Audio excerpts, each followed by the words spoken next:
Yes, guys, welcome back to Chelsea Fan TV. Welcome back to another transfer update video for you guys today. And we've got plenty of topics to get into. So big up everybody that's locked in. And let's smash the like and subscribe button before we get into the topics. We're aiming for 500 likes on today's video.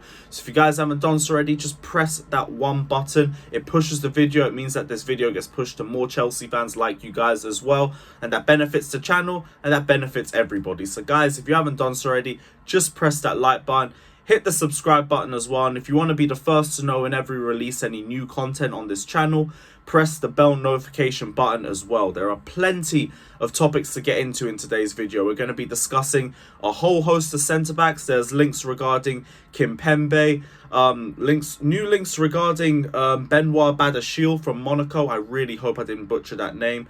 Also, Wesley Fofana from Leicester City. There's talk surrounding him and a potential move from Chelsea as we look for more centre-backs. We're going to be talking about Timo Werner as Juve are approaching him surrounding a loan deal. And we're going to wrap things up by talking about Frenkie de Jong and a potential move from Chelsea as we're eyeing up the midfielder from Barcelona. Big up everybody that's locked in. Let's smash the like and subscribe button. And let's get straight into it. We'll start off with Kimpembe because we kind of already know the stance on Kimpembe. It's just, I feel like we finally have our confirmation on this target. And L'Équipe have reported that Kimpembe has rejected Chelsea and has decided to stay at PSG. Chelsea have contacted Kimpembe directly to discuss the situation and his desires for the future. But after these talks, he has decided to stay in Paris as he is a starter in PSG's manager Galtier's plans. And Fabrizio Romano also reported that PSG wanted 55 to 60 million, and I'll be real, for that sort of price tag, we still could be looking for Skriniar potentially or Gvardiol, and I think both would be better options. Like Kimpembe, I've already said, I think Tuchel gets a lot more out of him than what a lot of Chelsea fans are actually expecting from him. Everyone sees Kimpembe as someone who's great on the ball but a bit suspect defensively, and it's the same thing we thought of Rudiger and AC before Tuchel joined, so I'm not really too worried by something like that. I do think Tuchel could still get a tune out of Kimpembe, but for that sort of price tag, we could easily go for Gvardiol, who's younger and already seems to have a higher ceiling, or someone like Skriniar, who's got double the experience and is already a much better defender and still a good ball-playing centre-back too. But on the Kimpembe, I'm not really too surprised. He didn't seem that keen on the move, in all honesty. He seems happy in PSG. PSG don't need to sell, which is why the price tag's so high for him. As we've already read in the report, he's a key part of the manager's plans. He's happy in Paris. He's been in PSG's academy since the age of 8. There's no real reason for him to leave unless he really wanted a new challenge at another club. And he was interested, but it didn't seem like it was anything more than interest. So Kimpembe doesn't seem likely. I think he's going to stay at PSG. And from Chelsea's perspective, it's just better to move on. Like, we've wasted enough time in the window. There's no reason to keep persisting with a player that's happy at the club that he's at. Just accept it for what it is and move on. But staying in France, Chelsea are also interested in Benoit Badiashile, Monaco centre-back, 6'4", left-footed and 21 years of age. Monaco have been told they won't discuss for less than a 42 million offer, which is cheaper than anything we've heard for a lot of other centre-backs. We've heard Gvardiol would be around 50 million. We've heard Skriniar, Kimpembe would be around 55 to 60 million. Koundé is around 55 million. So Benoit is looking like the cheapest option out of the lot. And he's more of a prospect. There's more of Chelsea thinking outside the box in this sort of signing. Now, I'm not going to sit here and talk like I've watched Monaco games week in and week out. But from what I've read, strong aerial presence, completed 87% of his passes in all competitions, with nearly 4 completed long balls per appearances. Probably the top prospect in Monaco right now, which is what a lot of Monaco fans are saying since Tchouaméni left for Real Madrid. Good at tackles, making interceptions, strong aerial threat as well with his height too. Can play left centre-back or right centre-back. And is left-footed, which is the profile of centre-back that Tuchel is looking for. Captain of the French under-21s too, and has already played 16 caps for them. It's a good move for Chelsea. The only thing that I'm a bit wary about is that I feel Tuchel would want more of an experienced signing. And that's what we've been going for with the likes of Koundé and Kimpembe and Skriniar, players who have played years at the top level, and I'm not really too sure how many years Badiashiel's played, but I wouldn't really turn my nose up at him either. He sounds like a great prospect. Monaco fans are really hyped about him, and we know how good their academy and their upbringing is in terms of bringing up players too. And it's one of those transfers that is thinking outside the box. It's what we've wanted to see from Chelsea as well. Instead of just going for big name players, go for profiles that could potentially grow over the next few years as well. And with the price tag, I think it's a bit more of a low risk one. But again, the only issue is experience. Let me know you guys' thoughts down in the comment section below. I'm not entirely against the idea, because even in terms of experience, he has played at least 1 or 2 full seasons for Monaco in one of the top 5 leagues. And the translation from the French league to the Premier League is usually very easy to maneuver. So I do think he could do pretty well in this league. Like, just based off what I've read, I'm interested. I'm not going to say I'm going to put all my cards on the table and I'm down for the move 100%. But it's an intriguing option. So let me know you guys' thoughts down in the comment section below.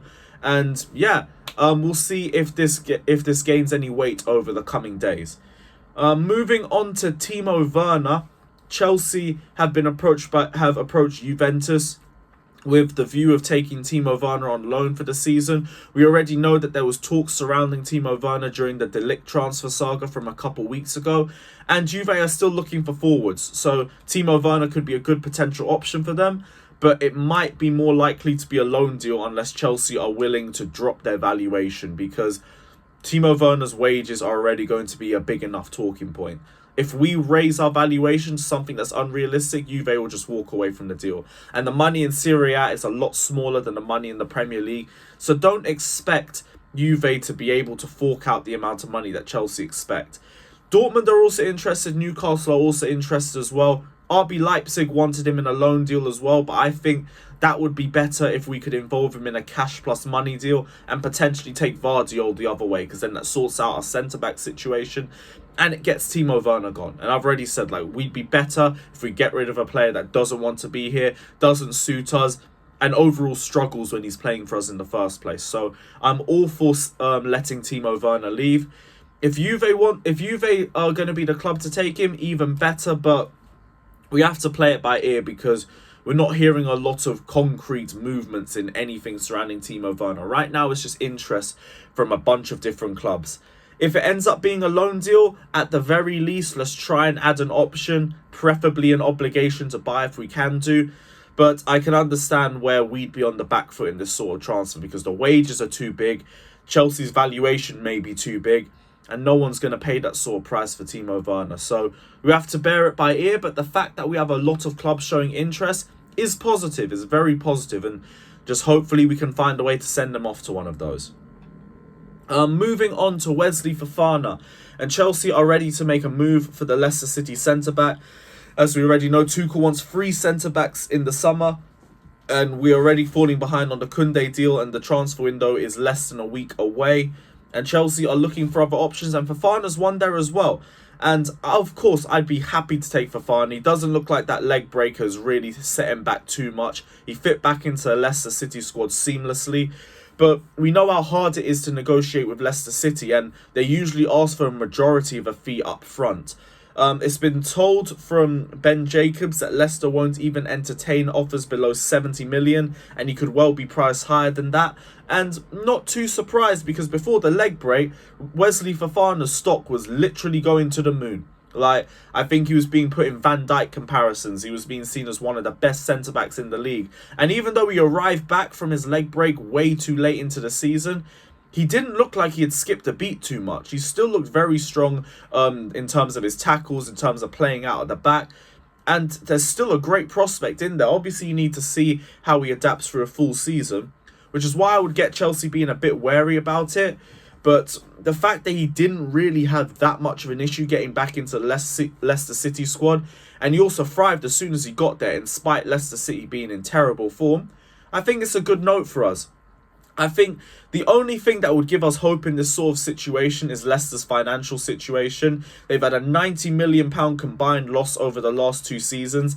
They haven't had any bids for the players that they've wanted to sell, including the likes of Tielemans. They haven't had anything for Maddison or for Ndidi. And they haven't had any big sales since Maguire and Chilwell. So we could potentially be able to pull a move out of them, but with how high they rate Wesley Fofana, I wouldn't blame them if it was a very rough to near impossible deal to pull off. But Chelsea have interest, and it would be a deal that I would 100% be up for, but I think it might be a little bit unlikely unless we're willing to fork out a lot of cash, potentially more than what we would get for any other centre-back that we're linked with. But let me know in the comment section below if you guys think Fofana's worth that risk. And we will move on to the final topic, and it's rumours that Frenkie de Jong will agree to leave Barcelona if he is forced, but it could potentially be only if he's going to join Chelsea. Now, the main links regarding de Jong have been with Manchester United, but he has outright said he doesn't want to sign for them. There's no Champions League football. There's no real appeal there. The structure of the club doesn't really appeal to him either. And like I already said, I'm not really too surprised by that. Frenkie de Jong is still playing for Europe's elite, and he would be taking more than just one step down if he goes to Manchester United, a team that is struggling on all fronts. And allegedly, he didn't even get on well with Erik ten Hag. I don't know if that's completely true or not, but if that is true, that's another factor why he wouldn't want to play for them. We look more attractive as we compete in the Champions League, as we compete for major trophies every season. And there's been rumours that if Frenkie de Jong wants to leave, he would want to leave to go to Chelsea. Now, I don't know how concrete those rumours are because there's still deep talks with Barcelona. He's still owed 17 million by them as well. And he mainly wants to stay there. That's the club he would prefer to stay at. But Barcelona have to sell, especially if they want to be able to register their new signings. And this is continuing to go back and forth. And I feel like from de Jong's camp, they're starting to get a realisation that they're probably going to have to try and find a better suited club for them. And Chelsea like we already said a few weeks ago, would only move for him if he decides that he wants to leave. And it's also come out as well that they wouldn't pay as much as Manchester United would, which is a bit understandable as well, seeing Barcelona's situation and the standoff between the two clubs. I feel from a Chelsea perspective, we could put cash and potentially one of Aspi or Alonso in the deals due to the standoff between the two clubs and the fact that Tuchel and the club don't even feel willing to let Azpilicueta go to Barcelona after the Koundé saga and the saga with Rafinha and everything like that as well. There's been a lot of bad blood between Chelsea and Barcelona, but the Frenkie de Jong situation could provide an impasse between the two clubs. Barca need to get rid of de Jong. Aspi and Alonso need to be gone from Chelsea. We could both help each other in this sort of deal. So there's a potential there. But right now it is only just interest until we find out whether Frenkie de Jong actually wants to leave Barcelona or not. But we will have to wait and see on that one. But like we already said, plenty of news to get into. Let me know all you guys' thoughts down in the comment section below. Don't forget to like and subscribe to Chelsea Fan TV. And we will be back tomorrow for another update video. Big up, like and subscribe. And as always, up the Chelsea.